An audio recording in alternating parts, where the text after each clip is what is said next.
प्यारे बच्चों, आज मैं गणित के कुछ मिक्स प्रश्नों के साथ आपके सामने उपस्थित हूँ। सबसे पहले मैं आपसे प्रार्थना करूँगा कि आप इस वीडियो को 360p पे या ऑटो पर चलाकर देखें, तभी प्रश्न साफ दिख पाएंगे। ये प्रश्न विशेष रूप से Haryana CET, Delhi police, RPF, CHSL, MTS और एयरफोर्स के जो वाई ग्रुप का एयरमैन का पेपर होता है उसके लिए विशेष रूप से उपयोगी है। तो आइए प्रश्नों को शुरू करते हैं। पहला प्रश्न है, कोई राशि 2 वर्षों में 4500 रुपये तथा 4 वर्षों में 6750 रुपये हो जाती है, जबकि ब्याज सालाना संयोजित होता है, राशि ज्ञात कीजिए। मतलब इसमें चक्रवृद्धि ब्याज लग रहा है। तो देखिए, इसको सवाल को करने से पहले थोड़ा आप समझने की कोशिश कीजिए। चक्रवृद्धि ब्याज में क्या होता है। मान लीजिए 100 रुपये है, वो 2 वर्ष में 200 हो गए, यानी कि किस अनुपात में बढ़े, 1:2 में, यानी दुगने हो गए। तो अगले 2 वर्षों में भी फिर जो 200 है उसका दुगना होगा, यानी कितने होंगे, 400। इसका मतलब क्या हुआ कि जो इसका 100 और 200 का जो अनुपात है वही अनुपात 200 और 400 का है। तो यही हम अनुपात इस सवाल में लगाएंगे कि 2 वर्षों में राशि हम x रुपये मान लेते, तो x 2 वर्षों बाद कितनी हो गई, 4500 रुपये। तो x बटे 4500 बराबर होगा 4500 बटे में 6750। और अब आप x की वैल्यू निकाल लीजिए, वही उत्तर होगा इसका। तो अनुपात का इस्तेमाल करके हमने ये क्वेश्चन किया। तो अब x बराबर क्या हो जाएगा, 4500 ऊपर चले जाएगा, तो 4500 गुणा 4500 और बटे में 6750। तो अब अगर आप इसे काटोगे तो काट लीजिए, 0 से 0। अब ये 225 पे काटा, 225 दूनी 450 और 225 को 3 से काटोगे 675। अब 4500 को 3 से डिवाइड करोगे तो 1500, तो 1500 गुणा 2 यानी कि 3000 इसका उत्तर आया। ऑप्शन सी सही उत्तर हुआ।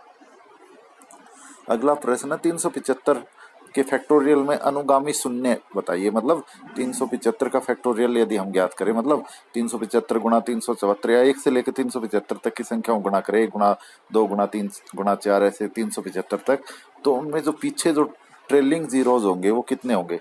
तो इसके लिए हम शॉर्टकट इस्तेमाल करते हैं कि भाई 375 को 5 से डिवाइड कीजिए, तो कितना आएगा, 5 7 35 और 5 5 25। फिर जो अब 75 आया उसे 5 से डिवाइड कीजिए, तो कितना आया, 15। अब 15 को डिवाइड कीजिए 5 से ही, तो कितना आया, 3। अब ये क्योंकि 5 से छोटा हो गया तो अब इन सबको जोड़ लीजिए, उतने ही जीरोज आएंगे। तो इनका जोड़ कितना आ रहा है, 93। तो इसका आंसर क्या होगा, 93। तो ये शॉर्टकट है, ये आपको ध्यान रखना चाहिए। 375 को 5 से डिवाइड किया तो भागफल कितना आया, 75। फिर 75 को 5 से डिवाइड किया, कितना आया भागफल, 15। फिर 15 को 5 से डिवाइड किया, 3। अब क्योंकि 5 से छोटा हो गया तो अब जो भी हमें पहले भागफल प्राप्त हुए इन सबका जोड़ कर लिया हमने, वही उत्तर होगा। अगला प्रश्न है, 204 मीटर लंबे पुल को पार करने में एक ट्रेन 57 सेकंड का समय लेती है। यदि वही ट्रेन एक संकेत बोर्ड को पार करने के लिए 23 सेकंड का समय लेती है, तो ट्रेन की लंबाई मीटर में बताइए। तो देखिए, कोई भी ट्रेन जब किसी पुल को पार करती है या सुरंग को पार करती है या अन्य ट्रेन को पार करती है, तो वह अपनी प्लस उस पुल या ट्रेन या जो सुरंग है उनकी लंबाई को पार करती है। लेकिन यदि वह किसी खड़े हुए व्यक्ति को प्लेटफार्म पर या किसी पेड़ को या किसी माइलस्टोन को या रेलवे सिग्नल को, इनको पार करती है, तो वह केवल अपनी लंबाई पार करती है। तो इस सवाल को हम यह इस प्रकार समझ सकते हैं कि 204 मीटर लंबे पुल को 57 सेकंड में और वह अपनी लंबाई को 23 सेकंड में पार करती है। तो 57 सेकंड में से 23 सेकंड में तो वो अपनी लंबाई चली, तो शेष जो बचा समय 57 में से 23 घटा लीजिए, कितना बचा, 34 सेकंड। उस 34 सेकंड में उसने 204 मीटर लंबाई जो पुल की है उसे पार किया। तो 204 को यदि हम 34 से डिवाइड करेंगे तो कितने पे गया, ये 6 पे गया। तो इसका मतलब ट्रेन की चाल क्या है, 6 मीटर प्रति सेकंड, और वह अपनी लंबाई को 23 सेकंड में पार करती है। तो ट्रेन की लंबाई कितनी हो जाएगी, 23 गुणा में 6, 138 मीटर। यह उत्तर हो गया, यानी ऑप्शन ए। अगला प्रश्न है, कोई राशि चक्रवृद्धि ब्याज की दर से 4 वर्ष में अपने आप की 3 गुनी हो जाती है, तो कितने साल में अपने आप की 2187 गुना हो जाएगी। तो देखो 3 गुना दिया है, तो हमने सबसे पहले काम क्या करना है कि 2187 3 की कितनी पावर वो निकालें हम। तो इसके गुणनखंड बना लीजिए 3 पे ले लेकर। तो 3 पे आपने पहले लिया तो 7, 2 और 9, और फिर 3 पे लेंगे तो अब कितना आया ये 3 दूनी 6, 3 चौक 12, 3 तिया 9, और इसी तरह से हम 3 पर डिवाइड करते जाइए तो 81, और फिर 3 से करेंगे तो 27, फिर 3 से किया तो 9, फिर 3 से किया तो 3, और अब फिर 3 से किया तो 1। तो कुल मिला के 1, 2, 3, 4, 5, 6, 7 बार 3 की पावर है ये। जो 2187 है वो कितने के बराबर है? 3 की पावर 7 के बराबर है। तो अब जो समय दिया है 4 साल में 3 गुनी हो रही थी, तो 3 की पावर 7 आई है, तो 4 को 7 से गुना कर लीजिए, तो इसका उत्तर ऑप्शन सी यानी 28 वर्ष हो जाएगा। 3 गुना दिया इसलिए 3 की पावर ली, अगर दुगना दिया होता तो 2 की पावर लेते हम। तो इस तरह से आप इस प्रश्न को कर सकते हैं। अगला प्रश्न, सिल्ला अपनी सामान्य गति के 20/21 गति से चलकर एक निश्चित दूरी सामान्य गति में लगने वाले समय से 6 मिनट अधिक में तय कर पाती है। वह निश्चित दूरी तय करने में उसके द्वारा लगने वाले सामान्य समय की गणना कीजिए। तो उसकी सामान्य गति हम 21 किलोमीटर प्रति घंटा मान ले, तो 20/21 गति है वो क्या हो जाएगी? 20 किलोमीटर प्रति घंटा। अब देखो ये गतियां हैं, तो जो समय है वो पलट जाएगा, यानी इधर आ जाएगा 20, समय ये 20 लेगी तो इधर 21 लेगी, क्योंकि गति धीरे है वो, तो समय ज़्यादा लेगी।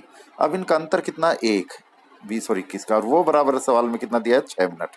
तो इसका मतलब 20 का कितना हुआ? 20 छिकम 120, और 21 का 21 छिकम 126।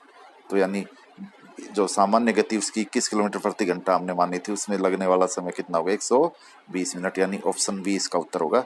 एक बार फिर समझ लीजिए कि हमने, क्योंकि 20/21 में बटे में 21 है, तो हमने सामान्य चाल 21 किलोमीटर प्रति घंटा मान ली, तो उसकी जो 20/21 चाल आई वो आई 20 किलोमीटर प्रति घंटा। अब ये चाल है तो समय इनके द्वारा लिया जाएगा, उनका अनुपात पलट जाता है, तो 21/20 है वो पलट कर क्या हो गया? 20/21। और जो ये इनका अंतर 1 है वो 1 बराबर है, सवाल में कितना दिया? 6 मिनट। जो 20 और 21 का अंतर 1 है वो, तो 6 मिनट 1 है तो 20 हो गया, 20 छिकम 120, और 21 हो गया 126। तो इसलिए सामान्य समय पूछा है तो वो कितना आ गया? 120 मिनट। यह इसका उत्तर हुआ। अगला सवाल, कक्षा में उपस्थित छात्रों को 378 मोबाइलों को एक समान रूप से कितने प्रकार से बांटा जा सकता है? तो इस सवाल को ऐसे पढ़िए कि 378 के कुल गुणनखंडों की संख्या कितनी होगी, वही उत्तर आएगा। तो 378 के अभाज्य गुणनखंड बना लीजिए आप। तो 378 को पहले 2 से भाग किया, कितना आया? 2 एकम 2, 2 आठे 16, 2 निम 18।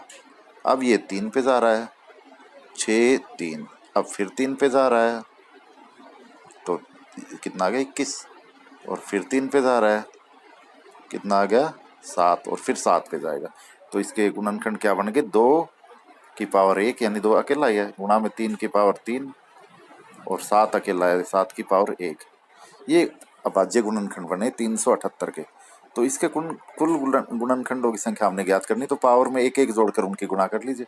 तो यहाँ 2 की पावर 1 है, तो इसमें 1 और जोड़ेंगे तो कितने हो जाएगी? 2, गुणा में 3 की पावर 3 है, तो इसमें 1 जोड़ेंगे तो कितना हो जाएगा? 4, गुणा में 7 की पावर 1 है, तो उसमें पावर में 1 जोड़ रहे हैं हम हर जगह, और उनकी गुणा करेंगे तो 2।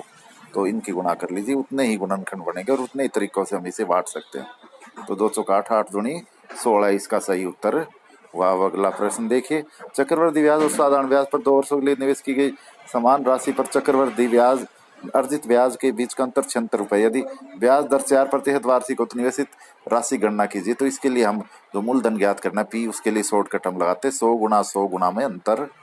तो 100 गुणा में 100 गुणा में अंतर कितना है? 76, और बटे में दर का वर्ग।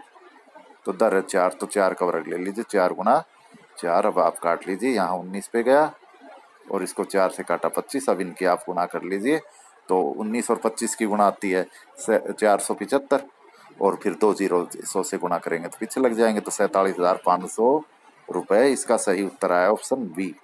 अब 8वां प्रश्न देखिए, एक बॉक्स में 1 रुपये, 5 रुपये और 10 रुपये के सिक्के 7:6:8 के अनुपात में, यदि बॉक्स में रखे सिक्कों की कुल कीमत 936 रुपये। देखिए यहाँ कीमत दी मतलब मूल्य दिया है और अनुपात है वो संख्या में। तो हमें पहला काम क्या करना है, अनुपात को भी संख्या में बदलेंगे।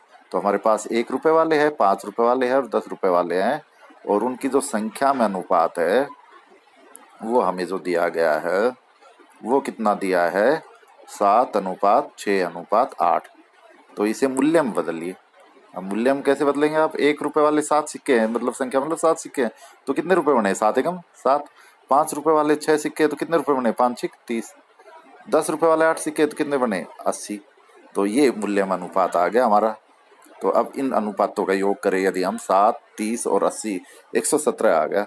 तो 936। अब हमें 5 रुपए के सिक्कों की संख्या ज्ञात करनी है, तो 5 रुपए के सिक्कों का मूल्य ज्ञात कर ले पहले। तो 5 रुपए के सिक्कों का अनुपात कितना, 30। तो 936 गुणा में 30 बटे में अनुपाती योग कितना आ रहा है इनका, 7 और 30 और 90 का जो 80 का जोड़ अगर आप करो कितना, 117। तो 117 से इसे काटोगे 8 पे कट गया।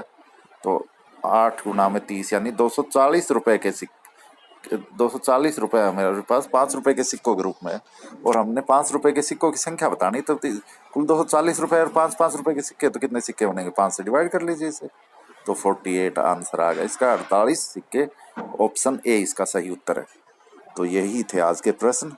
धन्यवाद।